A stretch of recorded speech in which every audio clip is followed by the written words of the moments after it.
Hi, I'm talking now at City Bakery. I'm talking to Cintra Wilson. Cintra Wilson is the author of, hold on, my gum's in it, Caligula for President, Better Living Through Tyranny. She's also a playwright, a journalist, a writer of fiction. She writes columns in the New York Times occasionally. And I got to be honest with you and her, I've been mildly obsessed with her since 1993.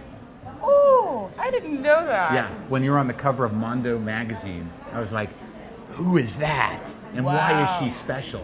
That's so old. Yeah, but you were so...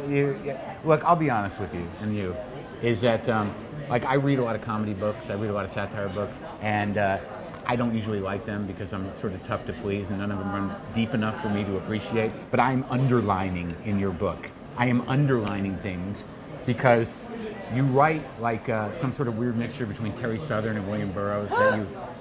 Is that bad? Are you trying to have sex with me? This Yes. is just like the.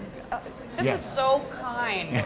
No, but some people hit it and some people don't. Your incorporation of the facts, political facts, and then your vision for why they happen and what's wrong with them, and using Caligula as basically your book is Caligula has returned somehow or another. You don't really explain that, but it's a sales pitch to be the leader of the what It's was his once campaign. right, the free world. That's right. So now, what do you find? Why is that the next step? Because a lot of people automatically think we're heading towards some sort of theocratic nightmare where everything just crumbles and bridges collapse and people are just living off the land because they have no choice. But your vision is almost embracing tyranny in a hedonistic way that seems very exciting. Well, I mean, it's very interesting if you go back into history, which I did at a kind of a shallow level, but deeply enough to realize that all political systems become corrupt at Right. some point. And democracy, which is ruled by the people, automatically corrupts into an oligarchy. Usually. It becomes a money laundering front. Exactly. The rich people run everything and the poor people suck it up. And then, but actually, what really happens then is that any empire tends toward being a military dictatorship.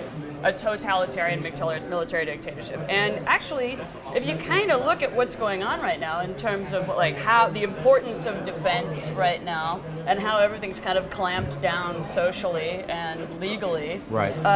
We're pretty much in a police state. And I just figure like everything in that book is all the policies that are in place right now just pushed a little tiny bit further. Just the same tendency.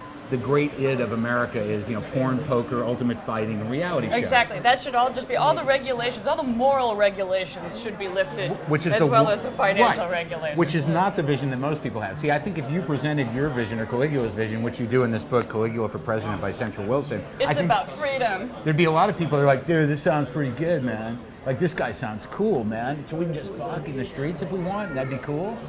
As long as we tape it and other people can watch it? Exactly. Well, I mean, there's some things that Caligula endorses in this book that I actually think are fairly right on, like public executions. Well, I'm surprised that hasn't happened yet. See, because I'm of the belief that I can't watch American Idol. And I think the only way it would be interesting is if they shot the losers.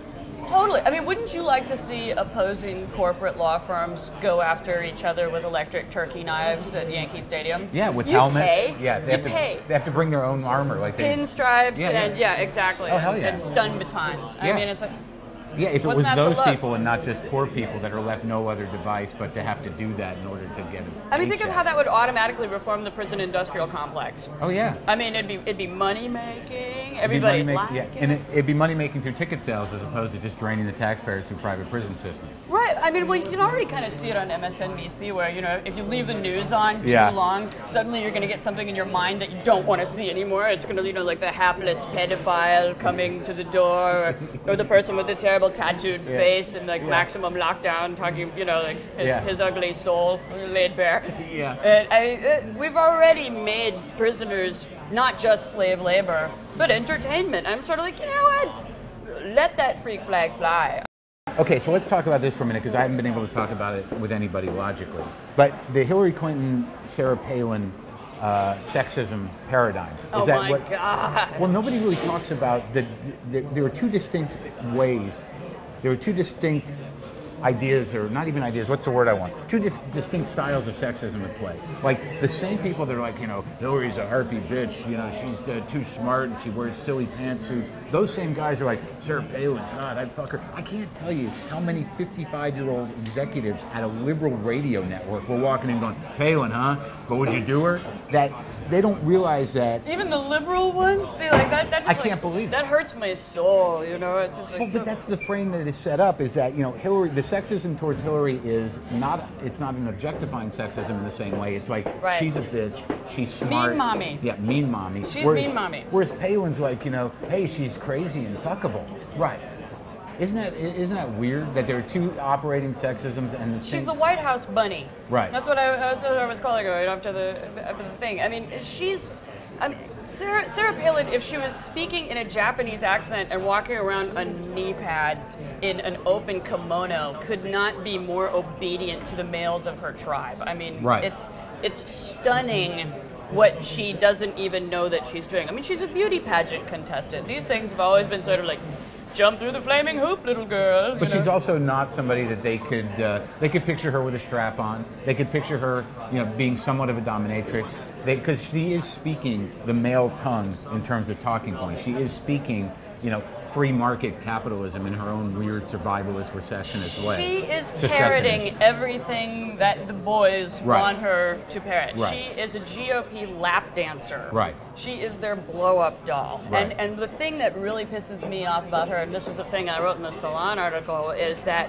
what she represents and what really ticks me off is that the GOP is essentially saying it's about social engineering. They're saying, women, you can be powerful. You can shatter that glass ceiling. Just give us the keys to the chastity belt. Right. We get to control your sexuality. Right. And, it's the Christian right doing. Well, that's the other thing I realized today is that I was ready to dismiss her as completely as what you were saying, but I also realized that she also represents these off-the-grid weirdos. She represents a person that can have 5 kids, live on a compound, kill her own meat, and have a husband that rides a snowmobile just in case you have to go find food in the Arctic. Well, weren't they separatists for a minute? They were all part of this Alaskan separatist secessionist movement. But I think that plays into the more psycho of the Christian right element. The more psycho of the base respect her as some sort of like, hey, when it all goes down, we get rid of the tax system, we close all the borders. When the rapture comes, we're all moving to Wasilia. Or to Alaska. Right. That's what Wasilia, that's where she was. Now, what is the utopia then, as we move towards the end of our interview here? What's the best thing that can happen? You didn't try this yet, but you don't want to eat on camera. Well, I mean, I don't know if you ever saw I, Claudius. Yeah. But at the end, Derek Jacobi, who's playing Claudius, is just so exhausted by the disgustingness of empire. He basically says, let all the poisons that lurk in the mud hatch out. And I think the poisons are hatching out of the mud.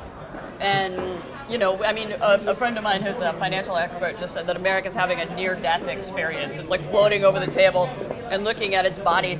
And hopefully now, the regulations are starting to come back into place, and we're starting to have slightly more meaty presidential and, intelligent political debates.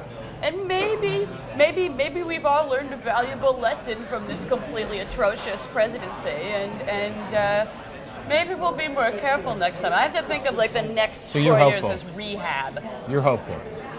I'm hoping to be hopeful. You like Obama? I do not think that he will be the agent of radical change, but I think that he will definitely not be as bad as McCain. Oh, absolutely. I mean, he'll definitely usher in something positive. Well, let me plug your book. In this book, she covers propaganda, perception management, divine authority, the scam that democracy has become. She does some satirical meandering on economics. I mean meandering the good way. It's meandering. Rabelaisian lyrical assassinations of everything that we think is true and real. Caligula for President, Cintra Wilson has been our guest. Thank you. Thank you. Much. Can I kiss you on the cheek? Yeah. Thanks.